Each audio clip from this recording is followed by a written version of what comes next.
Hi everybody. So I want to jump on the bandwagon here, just because I want to put up some content, and the sorry, I'm trying to find the actual tag. Oh, there it is. So I want to do the books to movie adaptation tag. Um, So it's a bunch of questions about books to movies, of course. And as I've said before, what works in a movie doesn't necessarily work in a book, and vice versa.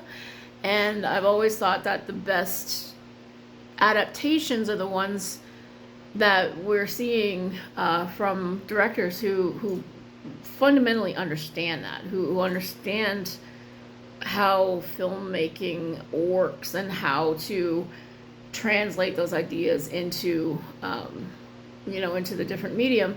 And I've always said, my favorite for adapting, especially Stephen King, is Mike Flanagan. He just has this way of understanding the kind of the heart of the books, and then just making it a really compelling watch. And I'll say that about The Haunting of Hill House too. Honestly, I was surprised that.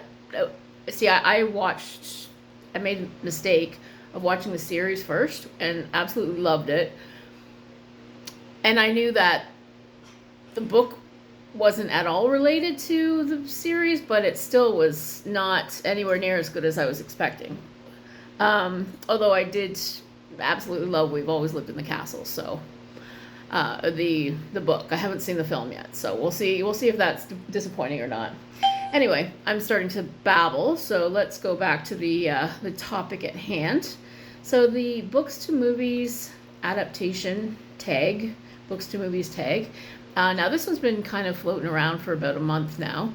I just haven't had a chance to do it.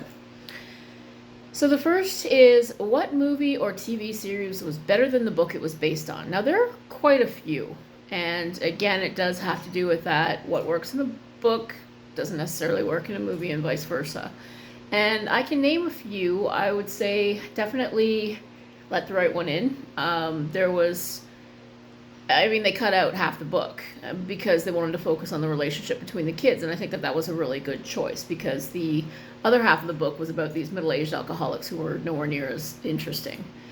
Another one I would say is Once Were Warriors. The movie was poignant, and the people were gorgeous, and it told a really straightforward, if heartbreaking story. The book kind of went on and on and on. So I was waiting for it to end, and it just didn't end, and it just wasn't good.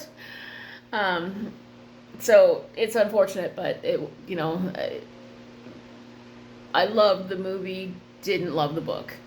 But my biggest sort of vote for what movie is better than the book, Trainspotting. The book was just awful to get through. It was about a bunch of idiots who basically get high and fight, and it was awful. The film was stylish, it was fast paced, the characters were engaging. I don't know how how it changed so much. Maybe because, I don't know, maybe it is because I saw the film first and then read the book, but I really did not care for the book. So much so that, and I love the sequel. I haven't read Porno or the other books that came after Trainspotting, that T2 Trainspotting sort of drew from, but I love the sequel because it wasn't just a sequel to the original, it was also a meditation on middle age and how you can't go back, and also that sort of generation, oh crap, what the fuck am I going to do with the next 30 years of my life? Because we sort of had this idea, with nuclear war and AIDS, and we kind of had this idea we weren't gonna last this long. And now that we're here, it's like, oh crap, now what are we gonna do, right? Sorry, got off on a tangent there. What is your least favorite movie adaptation? That's a hard question to answer because there have been so many that just weren't good. I mean, The Diviners by Margaret Lawrence is my all-time favorite novel, and the movie adaptation, unfortunately, was really bad. I think the only thing that kind of was okay, um, the casting of the male lead wasn't too bad, and the casting of the Christy Logan character wasn't too bad. But other than that, the movie was just trash. Um, so yeah, I'm gonna go with that one because the book is just so dear to my heart that I would have liked to have seen a better movie adaptation. And the Stone Angel wasn't very good either. So yeah, unfortunately, you know, Margaret Lawrence is so well loved, but nobody seems to like to make good movies out of her books. I haven't seen Rachel though, and Rachel, probably because Rachel is another book that is very dear to my heart that I don't think I could I could sit through another terrible movie adaptation. What book would you like to see made into a movie or TV series? And excuse me, whom would you cast? And yes, I'm pedantic like that. I would like to see Robin McKinley's The Hero and the Crown and its sequel, The Blue Sword. Both were wonderful stories. They had great female lead characters. Erin was a dragon slayer. The CGI nowadays, if you put the money into it, looks spectacular, even for TV. I think it would be a great either a series or a standalone movie. Either one. The novels are pretty short. But Robin McKinley will not give up the rights because she just doesn't think it can be done right. Which, I totally respect. But we are missing yet another really, really good YA fantasy series. And I'm also sad that she only wrote the 2 books because there were hints in both that there was a potential for more stories. Like she kind of hinted around it, but she only wrote the 2 books, unfortunately. They're great books. Especially if you've got a daughter that is around probably 10 to 13-year-old age and likes fantasy, they're really good. I really like those books. And I'm not even a huge fantasy person. Oh, and who would I cast? There are a couple of pretty good redheaded actresses. Sophie Lillis, is that her name, who played Beverly in It, and Sadie Sink, although Sadie Sink would be about the right age, but she's too tiny because Erin in The Hero and the Crown was a very large young woman. She was taller than most of her suitors, and that was one of the points of contention because one of the things that kind of made her really unpopular. She was a very tall and gangly and awkward. What movie or TV series deterred you from reading the book? Okay, I'm gonna commit sacrilege here, but Game of Thrones, I really didn't like it. I binge watched the first 4 seasons, got completely burned out, and just couldn't watch anymore. And I bought the series, and my sister and I fought so much about it that I just wasn't interested. And she's always screaming at me that I should be watching these shows and I should be watching these YouTubers that are talking about the characters. But I couldn't even keep straight who was being killed. Like there's that guy and there's the other guy and there's the weird booby lady and there's dragons, and I mean I couldn't keep it straight, right? So yeah, Game of Thrones was just not really my thing. What is your favorite book to movie or TV adaptation? Now, this is like the 3rd or 4th fantasy thing that I've mentioned, not being a fantasy person, but I find that fantasy adaptations they're always fun to watch if the visual effects are good. And my favorite, I'm going to say the Chronicles of Narnia. Chronicles of Narnia are one of my all-time favorite series. And I think that I was really sad that they only made the 3 movies, that they never finished. And, they could still take up the mantle. They could still use the original actors because they made Lion, the Witch, and the Wardrobe, Prince Caspian, and Voyage of the Dawn Treader, right? So those are the first 3 books in the series. But the next ones are The Magician's Nephew, which is a prequel, so it doesn't feature any of the Pevensies at all. And A Horse and His Boy, which features the Pevensies as adults, so they can still use the same actors. And then The Silver Chair and The Last Battle, which are mostly from Jill's perspective, and she's a new character. So the only one that has really aged out of it is Eustace, right? And then when they reappear at the end of The Last Battle, they're all adults again. So they could still make them. So, Disney, if you're listening, come on, there's an audience out here. And in my head canon, okay, this is going to sound really strange, but in my head canon, they could actually set the framing story 20 years later and have Jill be the child of one of the Pevensies. And in my head canon, in my head canon, the reason Susan doesn't talk to her family anymore is that she wrote a series of books about a dream she had as a child of going into another universe, and she has completely left it out, right? Because, by the end of it, Susan's not a friend of Narnia anymore. And so at the end of it, when everybody dies, right, we've got Susan narrating the story. So in my headcanon, Susan went to America, got famous writing these books, and then now it's 20 years later, which is the swinging 60s era of London, which would be a fantastic time to set a story. And she is sending her daughter, Jill, to go and visit her family. And see, there you go. There's a framing device that works. You can still get the adult actors in there. You can still tell The Silver Chair and The Last Battle. You have to frame it a little bit differently. And then the Eustace character can be, Peter's son. And Peter is now an adult. See, I see him as he grew up to be a lawyer who goes into government, and Edmund goes into government as well, and Lucy becomes some kind of feminist theocracy student, something like that. Yeah, I've got a whole life planned out for these people, right? This is how ridiculous I sometimes get about some of the things that I like. Anyway, so that's my pitch. Not that anyone's ever going to see this.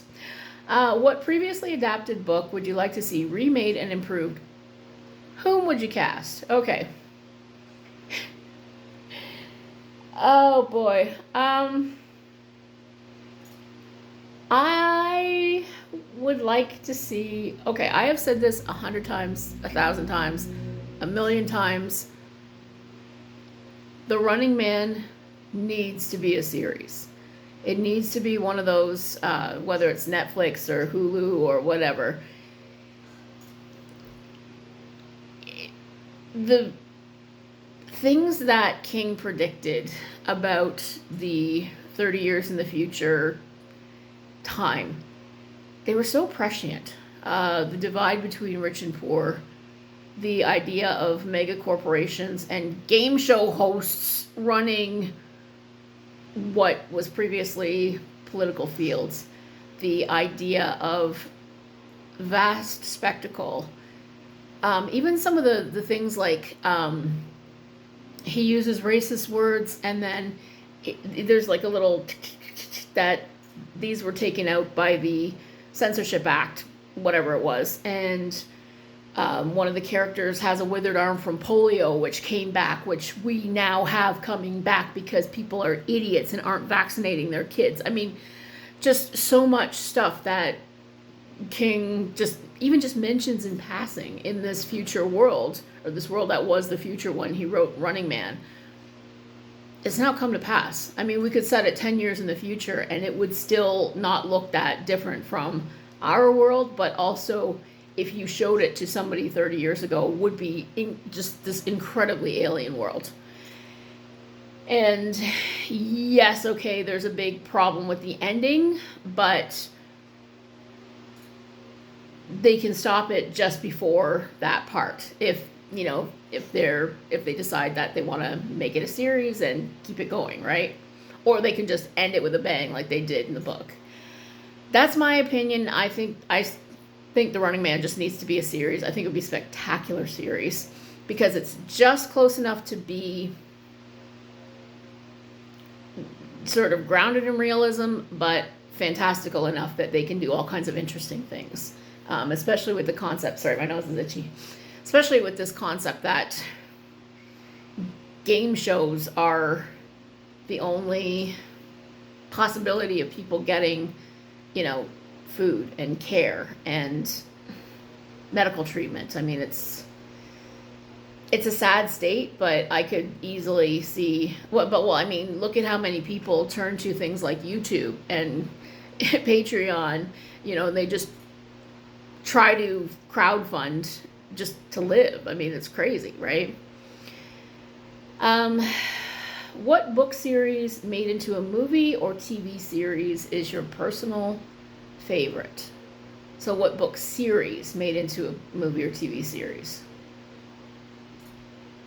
I don't read a lot of book series.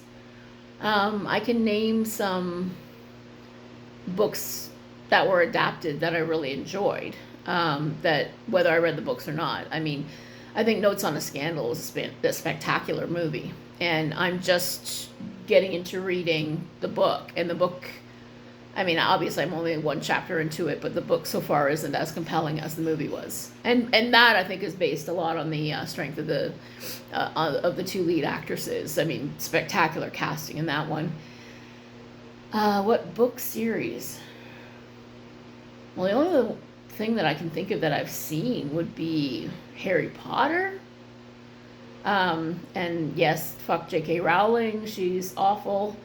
But I'm not gonna, be embarrassed by the fact that I enjoyed Harry Potter and I enjoyed the movies. I think there were various hits or misses as far as the adaptations were concerned, but overall, the Harry Potter movies they're fun to watch. Were there any other series? Book series made into a movie or TV series?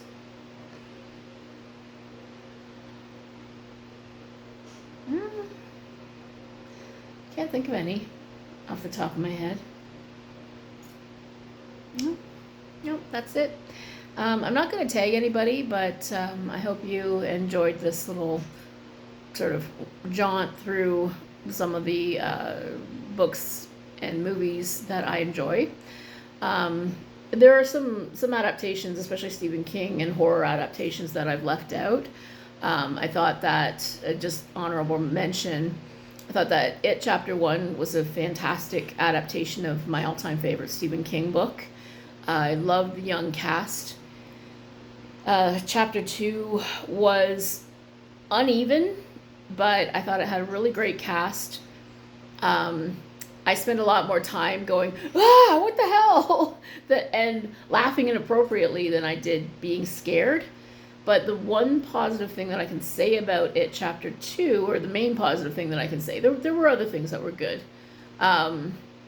was that the plot was coherent in a way that a lot of the book wasn't. Unfortunately, King was deep in the coke years at the time, and it shows. Another adaptation that I thought was, honestly, Stephen King adaptations, there have been a few over the years that were really good. Shawshank Redemption was spectacular. Misery, Stand By Me, these were great adaptations of King books. Carrie was excellent. There have been a lot of mediocre ones. A lot of mediocre ones. Firestarter was okay. Cat's Eye. Any of the ones that have monsters kind of tended to fall flat. Where was I going with that? There were some that were much better than it was to be expected. Dolores Claiborne was one, and Gerald's Game was another. I mean, these are books that largely take place inside the main character's head. So how do you adapt that into a compelling movie? But both films, I think, did a commendable job. And I think a lot of that I will put on the strength of the actors as well. But my favorite King adaptation that I actually thought was better than the book, which is very rare for a King, was Doctor Sleep. Now, first of all, I love Ewan McGregor. I'll watch him read the phone book. He's just such a great actor. There was a lot of bullshit that they cut out of the movie, which I really found just a breath of fresh air. And I love the way that they brought together the book of Doctor Sleep, plus the book of The Shining, plus the Kubrick adaptation of The Shining, and seamlessly made it into a really good film. It had a great cast. It was, the horror was enjoyable. The story was compelling. And they cut out the stupidest parts of the book, which I found the best part of the whole movie. Because there were a couple of parts of the book that were just like, they were just so dumb. Especially the twist at the end was just the stupidest Carrie 2 bullshit. And I was like, so you can't even do better than rip off somebody who ripped you off, who pulled something out of their ass to explain why they're ripping you off, but you're going to rip them off instead. That is the dumbest thing I've ever read. So, Doctor Sleep, I've got it mixed up with Trainspotting because Ewan McGregor, but Doctor Sleep is my favorite King adaptation that I like better than the book, which is very rare. I could go on and on. I mean, I enjoy books, I enjoy movies, but I'm going to leave it at that. Hope you're reading lots of horror. Have a great day.